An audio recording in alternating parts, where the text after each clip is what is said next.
And I'm live. And Candy's here. As soon as I start to say those words, I'm live, she jumps on me. Got myself cleaned up. I let my beard grow out a bit, or hadn't shaved for a few days. Sometimes shaving is a pain. Well, welcome to the live stream. I see that Danny, Eat Me, and Brett Skinner have all shown up, have been commenting away, uh, saying hi to each other. Danny and Eat Me are from the city of Montreal, Canada, part of Canada that is typically French speaking, although Montreal is a very bilingual city. And Brett, if memory serves, is from the great state of Wyoming. Shake ball, lay down. Ho, ho, ho, ho, ho. There you go. The rabbit killer. As I mentioned the other night, Candy has now two rabbits have met their maker thanks to Candy the Wonder Pup or Wonder Dog.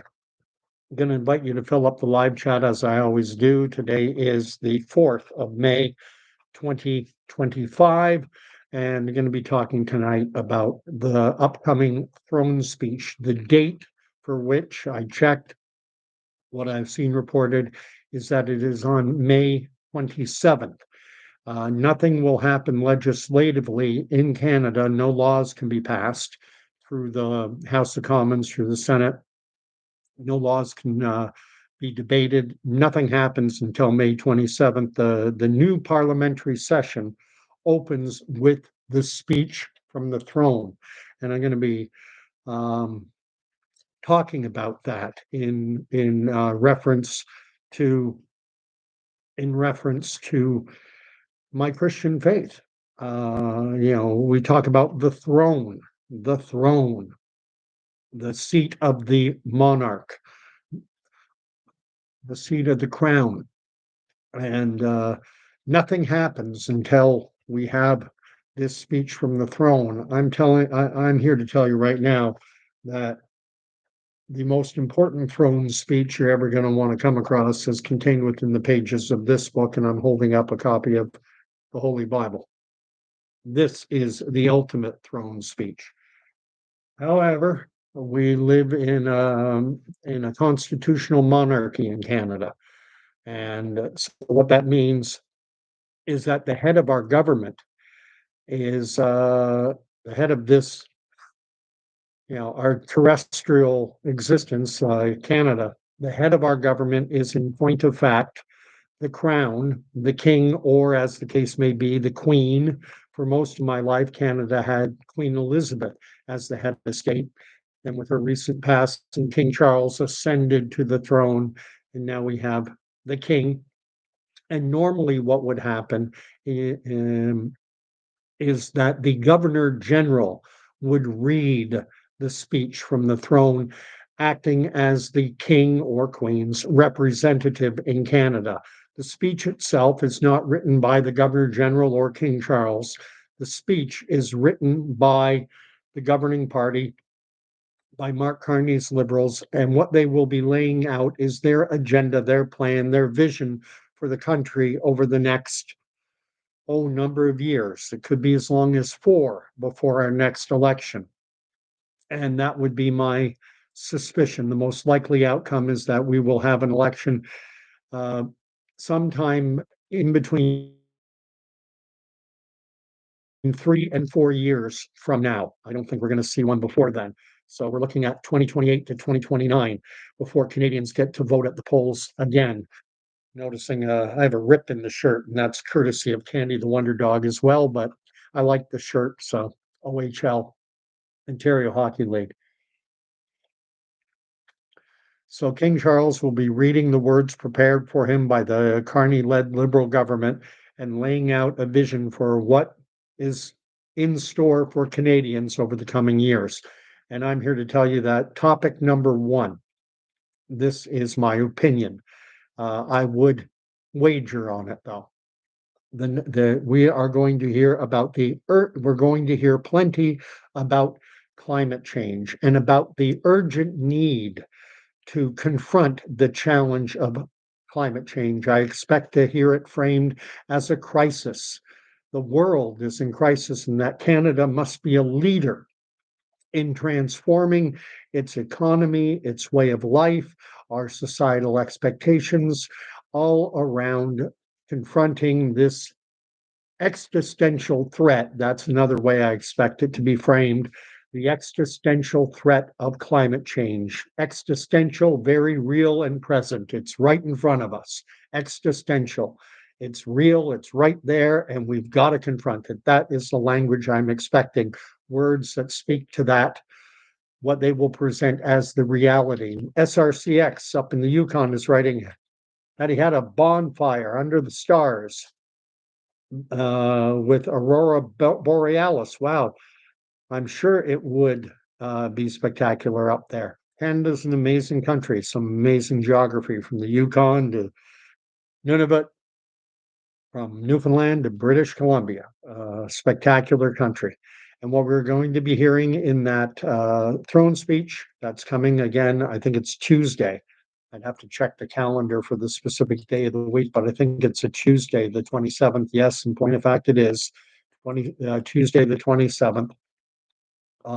It will be held in what is referred to as the Red Chamber or the Senate Chamber, with members of Parliament and other guests and dignitaries will be filling up the Red Chamber. And there is a throne. That's where the Speaker of the House normally sits.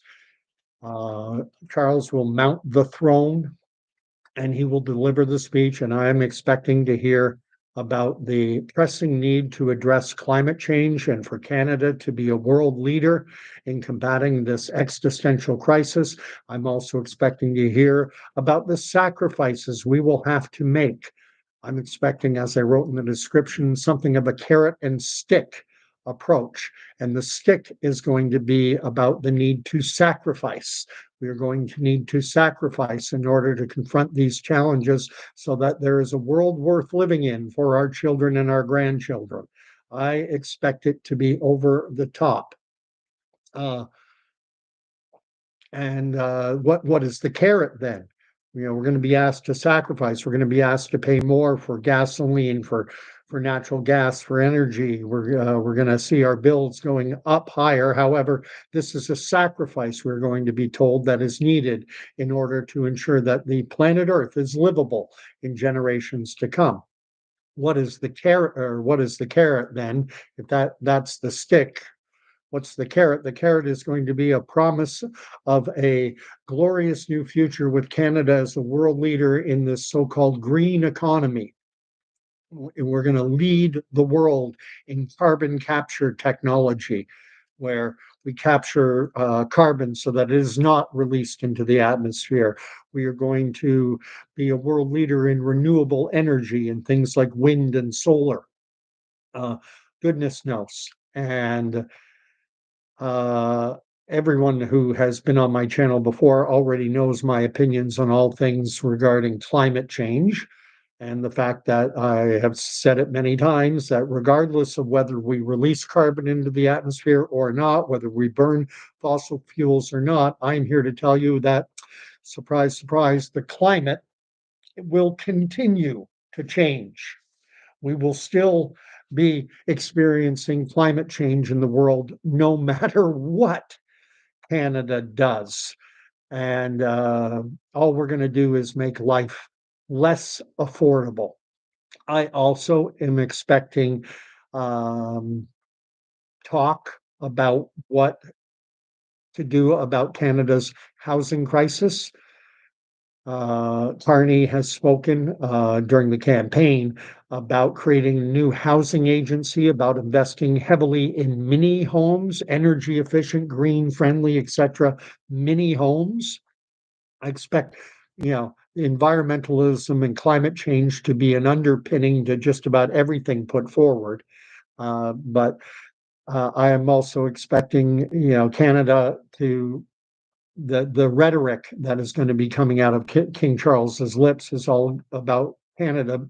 It will be all about Canada being a world leader, and they'll touch on immigration and talk about the need for Canada to be a welcoming place for immigrants, that we have a declining population based on natural population growth. If Canada was left to its own devices, if we didn't bring in immigrants, that Canada's fertility rate, birth rates are too low to sustain the population. And so we have to be welcoming this whole idea of Canada being the world's first post-national country, where the Canadian identity really is meaningless. There is no such thing as a Canadian identity. Trudeau and Carney are big on this post-nationalism thing, this idea that we are citizens of planet Earth, not Canadians, not Americans, not British, French, Italian, whatever. We're all citizens of planet Earth. It's going to be interesting. I will obviously do a video after we know definitively what has been said. I have some big fears surrounding the speech from the throne. I'm just going to catch up on what is being said. SRCX is writing, don't get too excited. It's not worth jeopardizing your health over, and it's not. And that's why I mentioned. And Danny is writing the words, Jesus is king, with respect to my talking about the true throne speech. If you want to hear the true throne speech, read Jesus's sermon on the Mount as recounted in the Gospels of Matthew, Mark, and Luke. That is a throne speech. What we're going to hear coming from Ottawa, coming from the Senate chamber on May 27th, is a pale, very pale imitation of what the true throne speech is that is contained within these pages. Danny's talking about post-nationalist country. Yeah, that's the world they envision. I've stated it many times on my station, how it's my opinion, this Great Reset, Agenda 2030, all these, the UN 17 Sustainable Development Goals, that they are all designed around watching the standard of living in the Western world decline and our populations to continue declining while people are brought in from the developing world where birth rates are through the roof, and backfilling our population with people from countries where levels of education are often quite high, but people don't have the same expectations vis-a-vis the standard of living. That just having running water is considered a luxury, and things like freedom of speech, freedom of assembly, political rights are less of a concern. Just give me running water. And if you want to censor what I say, fair enough. But give me clean running water. And Danny is writing that he is a Christian Canadian who lives in Quebec. Yeah, and I'm a Christian Canadian who lives in Brighton, Ontario, Canada. Yeah, but the first allegiance has to be to God. And so what's worrying me about the throne speech, I'm expecting there to be perhaps some language surrounding the spread of misinformation and disinformation. And I expect it to be framed in very positive, sounding words, how the Canadian polity, how the Canadian people need to be protected from the pervasive spread of misinformation and disinformation online, and that the government of Canada is committed, and in this parliamentary session that they will be committed to introducing legislation that will limit the spread of misinformation and disinformation. And this is an expectation. We'll see if it comes to fruition, but I expect it will. I expect something to be said along this line as a signal for Canadians, as a trial balloon, to let us know that further clamping down on a station such as my own that doesn't always and frequently goes against the imposed narrative. They don't like it that someone doesn't buy in to this notion that the burning of fossil fuels is going to destroy planet Earth and represents the most existential threat to humanity in our entire existence on this planet. They don't like that. They don't like a voice such as my own, and I'm a pipsqueak, but there are other more prominent voices saying the same thing. And so could they take moves to silence an individual such as myself? I think it's entirely possible. We've already seen the law prohibiting the sharing of news online. Uh, that came in the wake of, a lot of COVID misinformation, disinformation was being spread by the mainstream, by the CBC, CTVs, and Global.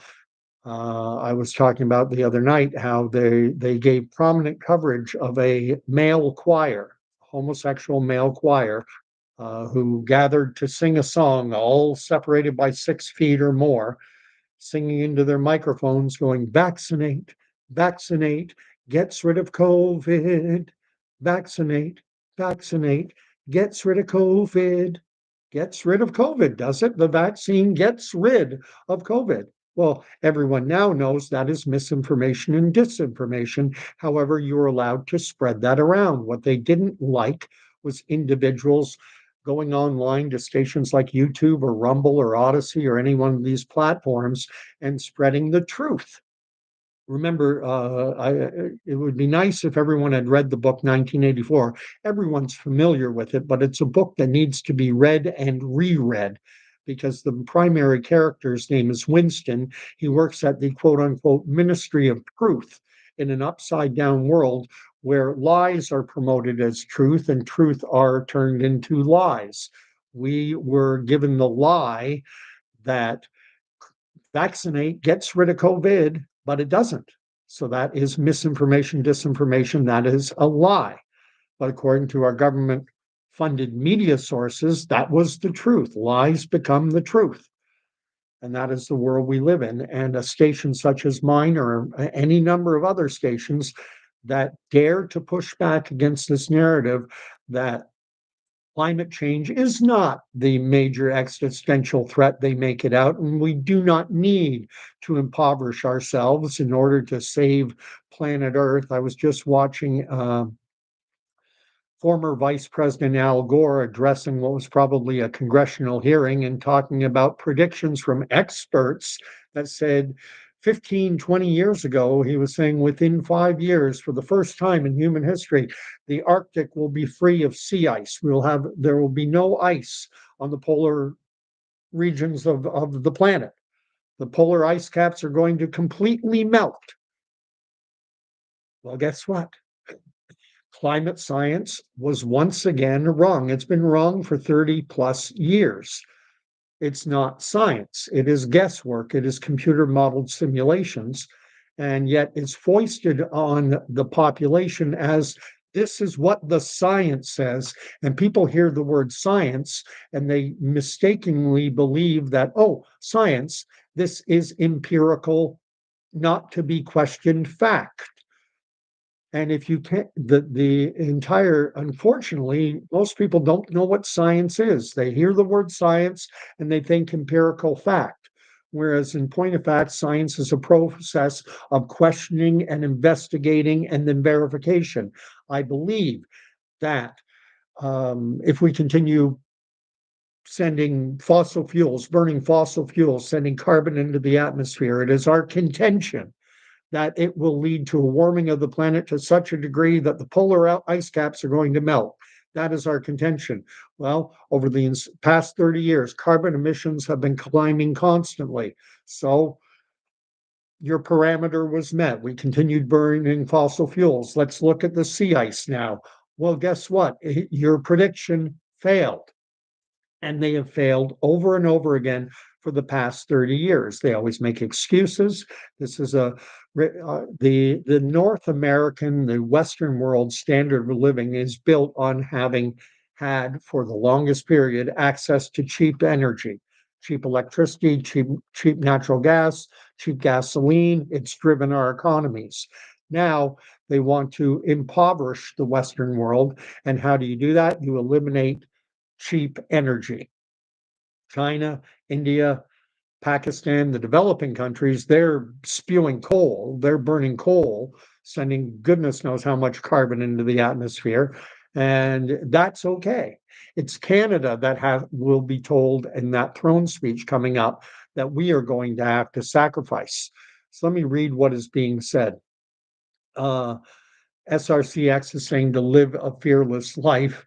I know SRCX is not a Bible-believing Christian. At least he doesn't present himself that way, but he's quoting scripture in a fashion because 365 times we are exhorted in the Holy Bible to fear not.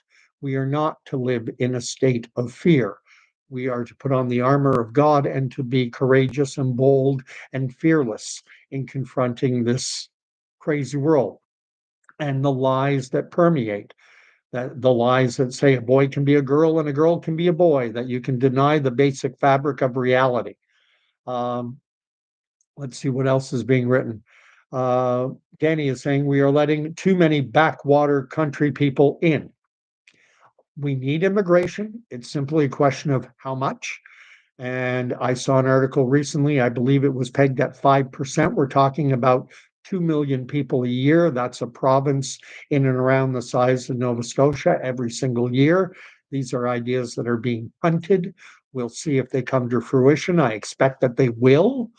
This is my expectation that Carney's going to lay out a bold new vision for the country. The words will be read by King Charles, who is also a member. He addresses the World Economic Forum. He's all in on the UN sustainability goals. There are videos of him during the COVID era saying that this is our last and best opportunity to reshape the world's economy and to put us on a path towards sustainability. This notion that the way that the planet is being governed, broadly speaking, is unsustainable. That within 5 years, 10 years, 15 years, they keep moving the goalposts. Sound familiar? They keep moving the goalposts, but it's within 5, within 10, within 15 years, the planet's going to be unlivable unless we engage. And the interesting thing is, so much of it centers around population, the fact that the world has 8 billion people on it, 8 billion plus. And when I was born, I'd have to double check again, but I think we were around 2 point something billion when I was born, less than, darn near a quarter of what the world's population is now. And there's an intuitive sense that people have that, well, if we've added 6 billion or so people over the last 50, 60 years, well, then obviously that's going to put a constraint on resources and that things have a natural limit. But it never works out that way. In the year 2000, they came out with a theory called peak oil. Read into this if you like. Just type peak oil, PEAK, peak oil theory. And what it contended was that in and around the year 2000, that the demand for oil would outstrip the ability, it would outstrip the capacity to produce oil.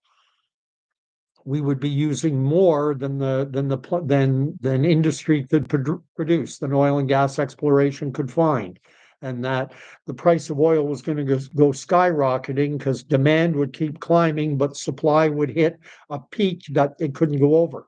And that turned out to be a load of scientific crock. It was garbage science, because we keep finding more and more oil reserves.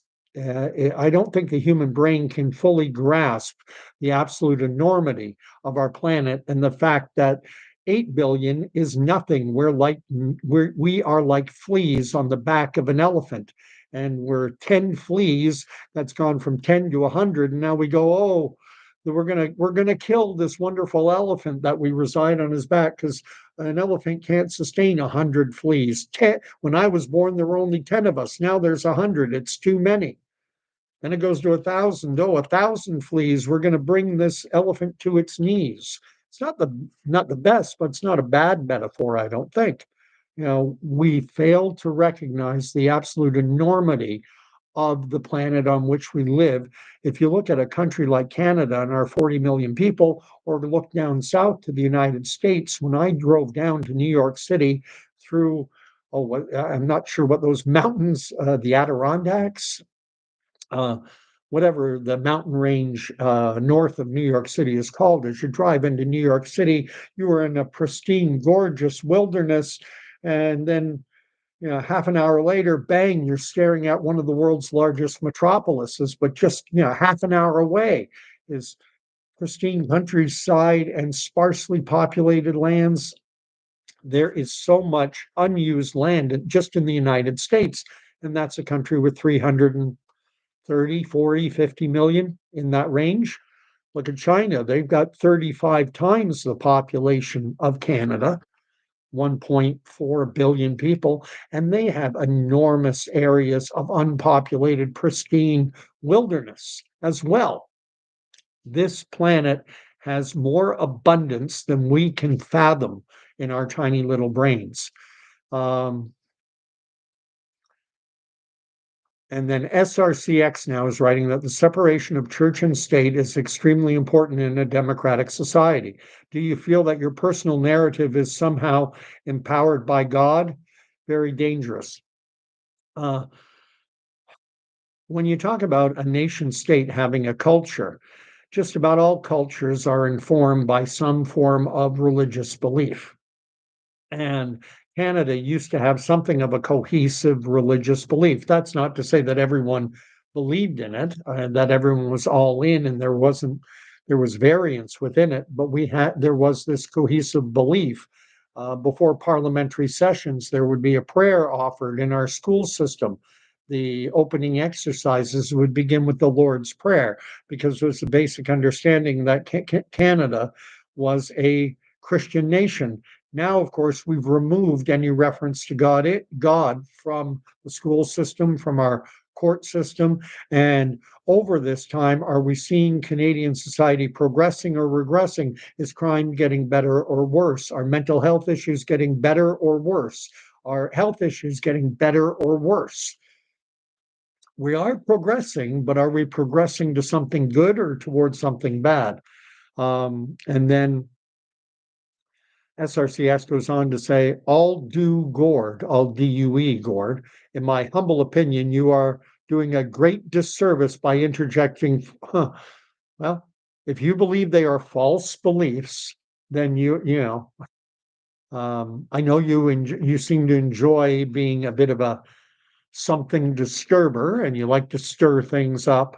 I'm stating what I believe, whatever. And my station, such as it is hardly, I'm no Joe Rogan, I'm no Jordan Peterson, I'm not the Young Turks, I'm not The View. I don't have millions of eyes on me.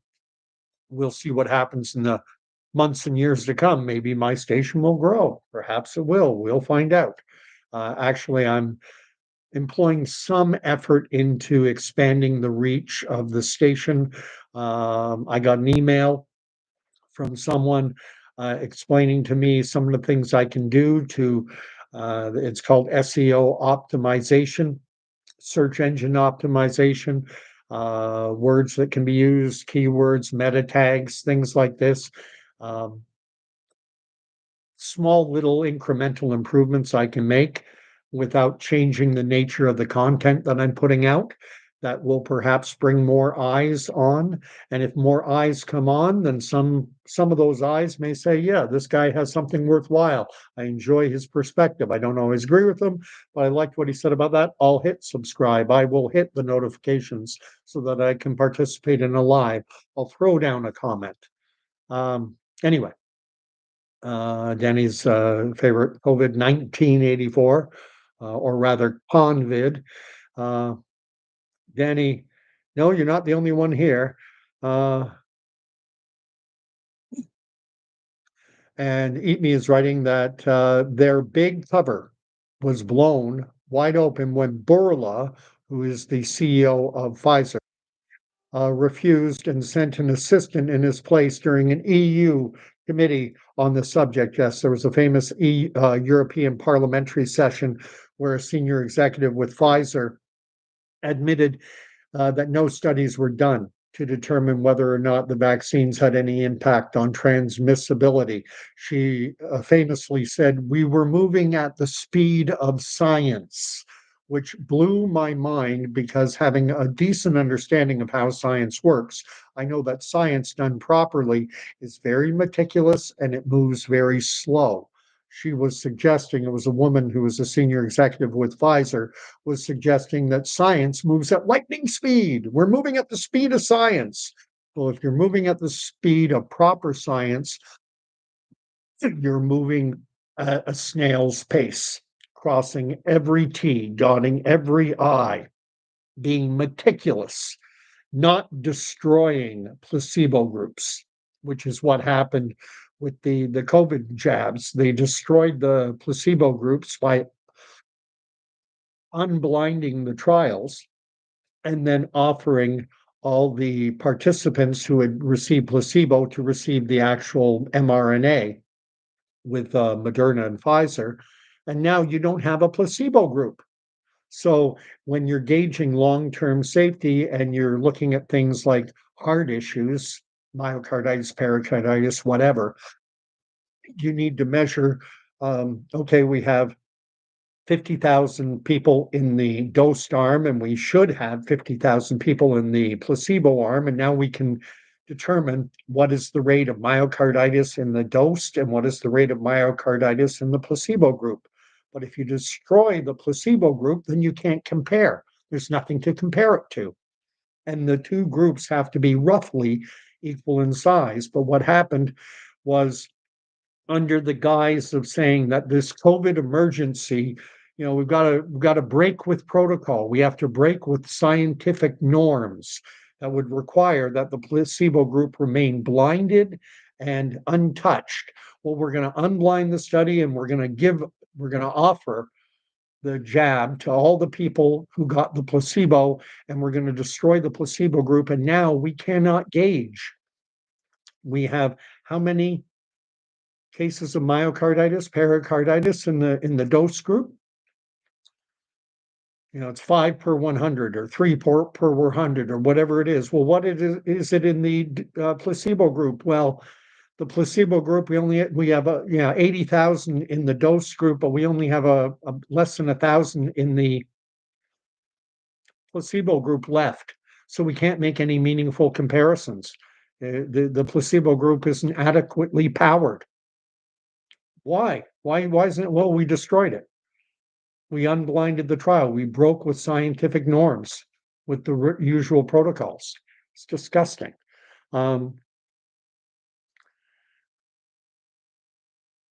SRCX is wondering how you can enter a public chat with the handle, quote, "eat me." You sound like a bit of a prude there, SRCX. What does that say about you as a person? It's so funny. You seem to, well, whatever it takes to stir up the pot. I get it. And Danny is writing that the government does not have your best interests in mind. Eat Me is saying the assistant name is Janine Small. Will always be remembered her name because she felt small that day in front of that committee. Is that the name of the woman who said we were moving at the speed of science? Saying we're going so very fast, which is not the speed of science. Science goes slow. Science done properly. If you want to rush things, haste makes waste. So go at warp speed and see what kind of mistakes. How many mRNA based vaccines have been approved for human use before COVID came along? None. So this is the first. This is groundbreaking. Never had an approved vaccine out of this platform before. So we got nothing to gauge against. Let's move slowly. Let's be careful. No, let's go at warp speed, which most will know. Warp speed is a great concept. It's science fiction. It's bending the fabric of space and time, which Star Trek kind of shows you how they do it in the TNG, and the way when you see the Starship Enterprise, you kind of see the bending of space, and the Starship Enterprise being slingshotted into the future, at warp speed. It's science fiction. It's not science. But the line between science fiction and science has been blurred. And now we think that we can project into the future 5, 10, 15 years and tell what the climate is going to do. The same discipline, meteorology, that can't predict what the weather is going to be like in 2 weeks, dares to tell us that they can predict with any degree of certainty what the weather will be like in 5 or 10 or 15 years. If you can't tell me what it's going to be like in 2 weeks, you cannot predict what the climate is going to be like in 5, 10, 15 years. And as we've seen, every climate prediction ever made, no more sea ice, children won't know what snow is, all these failed predictions. Climate science is voodoo science. Basically, that's what it amounts to. I do like to throw in one small point, though, and that is this. Everyone should care about the environment. We are to be stewards of this wondrous creation that we don't really fully understand, obviously. If we had full and complete understanding of this wonderful world that we live on, then we could predict weather and climate. But we don't have sufficient understanding to predict even a year in advance, let alone 5, 10, 15. But we are to be stewards of this world. And that means, our clean air, clean water, clean soil. Are these good things? Yes, obviously. Interestingly, and I'll have to do a video where I share the article. I don't have it handy right now, but it's a study done by a Ivy League school in the US, might be Yale, Princeton, Harvard. I forget which one. I seem to think it was Yale, but it doesn't matter.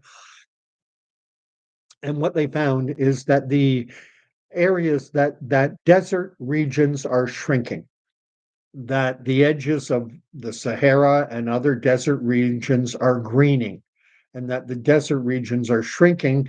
And their conclusion, or one of their conclusions, is that the reason is because of the increased amounts of carbon in the atmosphere. Carbon is, of course, plant food. You should remember that from grade 7 and 8 science class, photosynthesis. And carbon is sucked out of the atmosphere by plants, trees, and then it is turned into oxygen.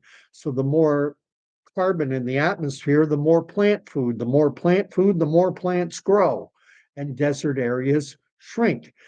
And that's not good news if you're using climate change as a rationale to scare people over a dark dystopian future of privation. Well, why are desert areas greening?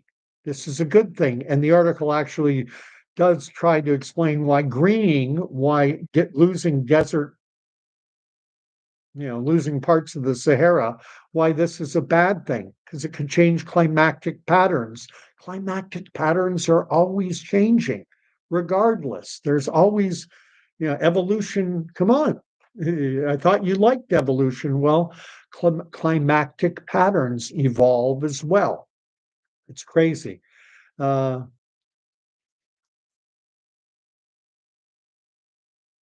and Sharunian has shown up and says, passport thieves, I hope you didn't have your passport stolen.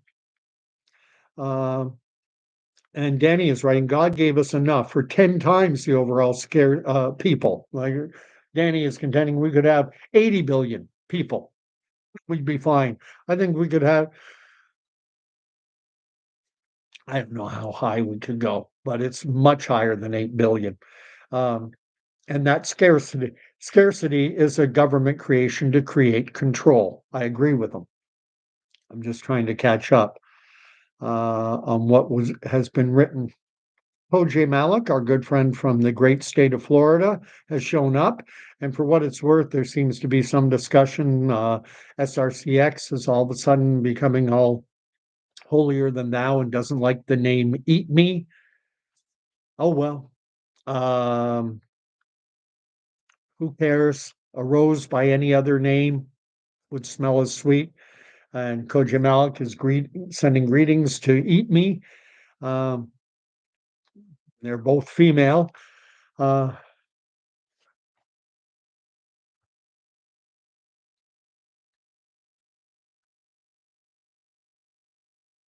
And then what do we have Koji Malik writing? Star Trek WS, prophetical. The flip phone was prophesized on Star Trek, not the church. Oh yeah, I had one of those. What was it? Razor, the Motorola Razor, and it reminded me very much of the old communicators that they had on Star Trek. And now, interestingly enough, I do not own a cell phone.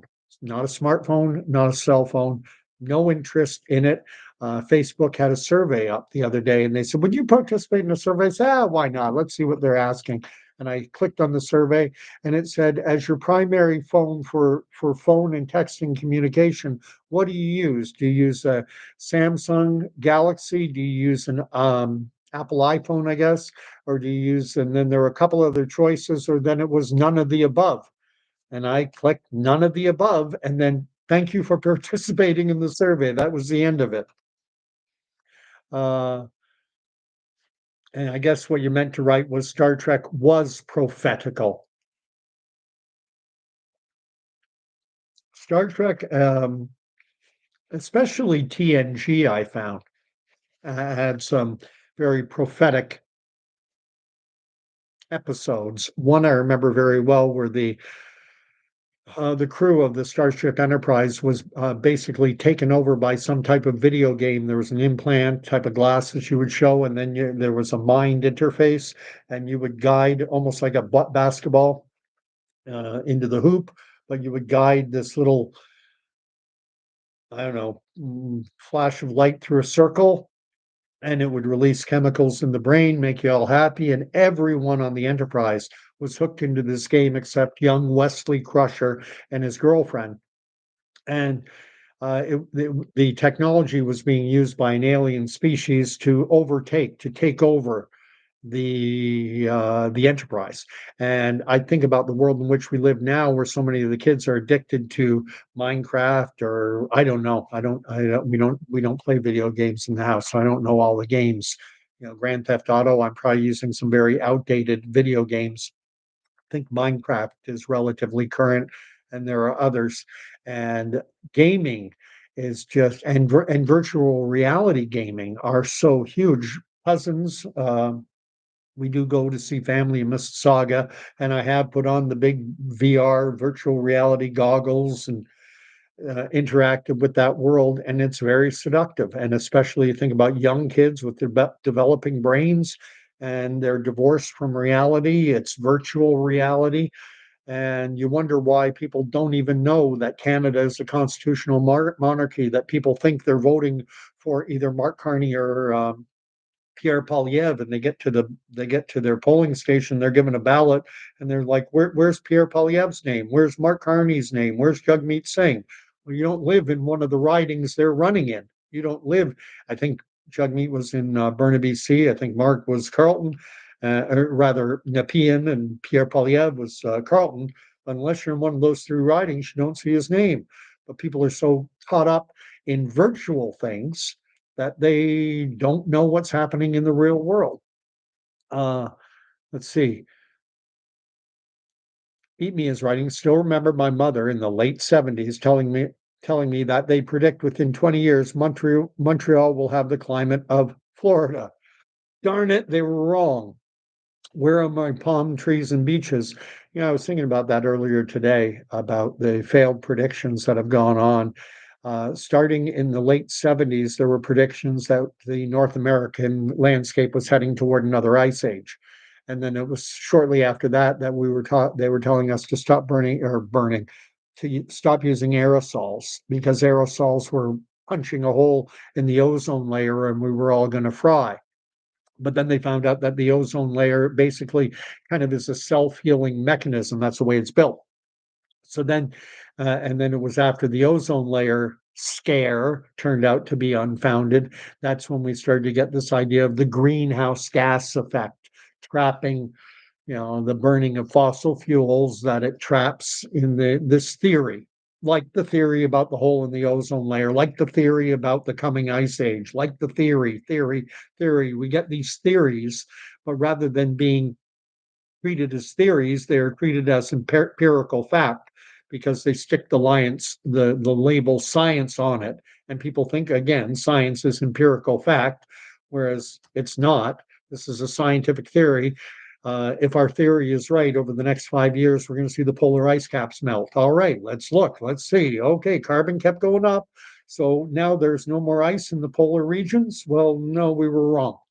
So your theory was not correct. It did not come to fruition in the real world. You'll have to go back to your computer, rework your simulations, and try again. And then they do keep doing that, and every time they do it, they fail. Uh, SRCX is saying, since alien civilizations have never read your Bible, what you believe in alien civilizations? Show me your proof of alien civilizations. Until I see your proof of alien civilizations, you can believe in them. You can believe that there are Antarians out there, or whatever. You can believe that there's life on the planet Mars or Venus or Neptune if you like. Show me evidence of it, and we can both play at this game. And SRCX, well, the climate garbage is climate garbage. Every prediction they have made has been wrong. I'm going to go to my Facebook page. I'll show you. You want to talk about someone embarrassing himself with climate bogus prediction science. I have it. If I can just find the video. Dun, dun, dun, dun, dun. There it is. So let me pause it. It's just a 24-second clip of John Kerry. It's on C-SPAN. It's during his time as a senator. So this would have been before he ran for. I'm not sure if he's still in the Senate, what the deal is with him.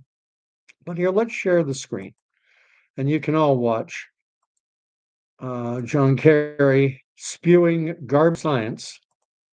In 5 years, scientists predict we will have the first ice-free Arctic summer.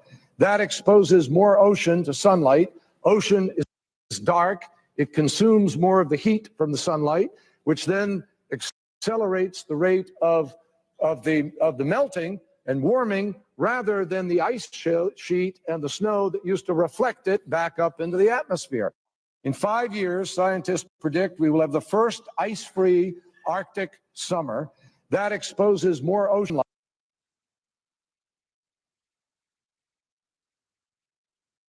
What do you think of that prediction, SRCX? Did John Kerry make a fool out of himself or what? That was 15 years ago. 15 years later, the prediction he made still hasn't come true. And, he explains it very well, but it's not true. It's misinformation, disinformation. And you can still find it here. And he's been saying it forever. Guess what? Climate changes whether we put carbon into the atmosphere or not. The only argument I see toward limiting carbon emissions into the atmosphere is for ecological reasons, to have better, cleaner air, cleaner water, cleaner soil, a cleaner environment is wonderful. Want to have clean soil, want to have clean air, want to have clean water. But global warming, spare me.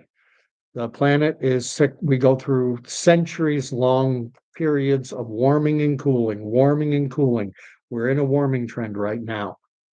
Correlation does not prove causation. Every first year university student taking science courses is taught that correlation does not prove causation. And yet we have a lot of, you know, internet geniuses out there that say, well, since A came from B, or since B followed A, well, then A caused B to happen. Since since temperatures have been climbing, since we started burning fossil fuels, ergo, that means burning fossil fuels causes the climate to change. Well, then I ask you, what caused the medieval warming period when we were not burning fossil fuels? Were the Vikings using plastic bags? What? Um, I like what Coach Malik writes. She writes, balance is key, and God is the balance, not man. That's the whole notion of the fall, the whole representation of the fall. You don't need God anymore. You can do what is right in your own eyes. You can deny the basic fabric of reality. You can deny your own senses, and you can do what is right in your own eyes. Danny's writing about a 1985 movie with what was his name, Richard Pryor, called Brewster's Million. None of the above won the vote. I don't remember that. I remember that movie. O.J. Malik is writing, worms are the reset crew. And then it jumped. Socrates said worms are the intestines of the earth. Several years ago, they were talking about the Arctic worms. Is it time? Is it time or a restart? Uh, and Danny, getting back to when I was talking about the ozone layer, and they started to ban aerosol cans, and he's talking about Aquanet from back in the 80s. Oh, I remember that. Hair out to here. I never did that. I was never into putting product in my hair. And now I don't have any hair to put any product in. Eat Me's writing that Brewster's Millions was a classic. The upside down plain rare stamp was a stroke of genius. Um, oh yeah, I remember the basic plot outline was that Richard Pryor's character had to spend an insane amount of money in a very constrained period of time. He needed to blow through millions of dollars to inherit an even larger sum of money. And it was crazy. The premise, but Richard Pryor is such an amazing actor.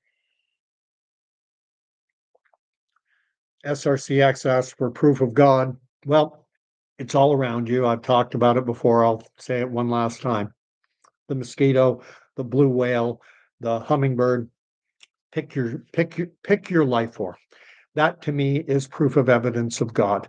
You believe that came from nothing. I believe it came from God. So you can have your prove to me that nothing exists. And you can't, God is neither provable nor disprovable. So leave it there. Amy's writing, oh my gosh, Aquanet, so nasty. Uh, and SRCX says, I don't need to watch Terry, okay? I'm a climate scientist, okay? I know everything about climate, everything, okay? Um, let's see. Danny, 2 + 2 = 7. 4 was just propaganda. Joke. Ha ha ha. Shrunyan's writing, Christianity, Islam, Judaism, Islam, and all other forms of religion is what makes one merciful. That's Shrunyan's opinion. Koji Malik is writing, call it God, Mother Nature, science. That's the biggest issue I have is just in this word God. It's too limiting. But it is what we have to deal with. And SRCX thinks I would make a great Saturday Night Live episode. Have you ever seen the movie Idiocracy? I know the one you're talking about, but I haven't seen the movie. I've had it's idiosyncrasy, idiocracy. There we go. Took me a second to be able to get my mouth around the word idiocracy, or however you would say it. I'm familiar with the movie, but I've never seen it. I've just heard about it. And Koji Malik is saying something about something being the theme is a black man. I don't know what that's in reference to. And SRCX is being his normal crap disturbing self.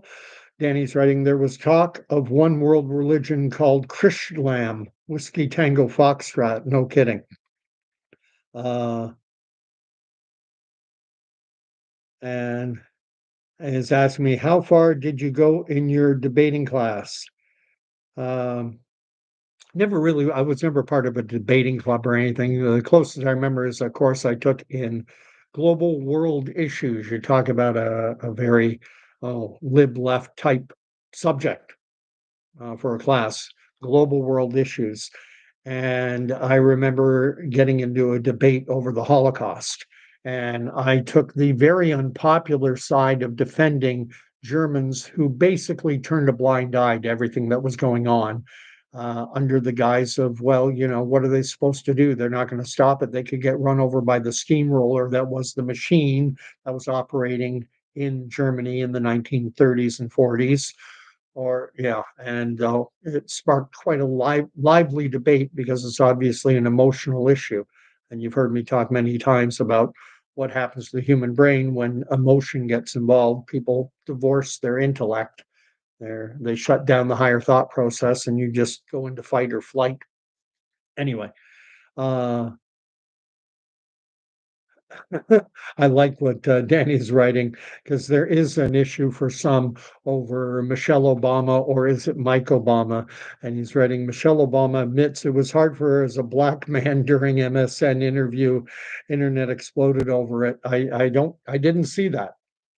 Uh, and then Koji Malik is going on about Brewster's Millions. A black man had to teach and show humanity and love to a white boy with father. The irony, and you never got the lesson. It's interesting. The same movie or the same scene or the same piece of literature can impact people totally different based on their world life experience. A black American man sees the world different from a white American man.